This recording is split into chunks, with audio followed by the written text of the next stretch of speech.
செயல்படு என் தோழா. நான் ஏன் பிறந்தேன், நாட்டுக்கு நலம் என்ன புரிந்தேன் என்று நாளும் பொழுதும் வாழும் வரையில் நினைத்திடு என் தோழா. நினைத்து செயல்படு என் தோழா, உடனே செயல்படு என் தோழா.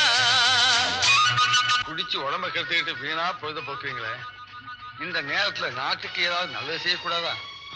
நாடாம் இல்ல நாடு, இந்த நாடு எங்களுக்கு என்ன தேவித்து? நாடு என்ன செய்தது நமக்கு, எனக்கு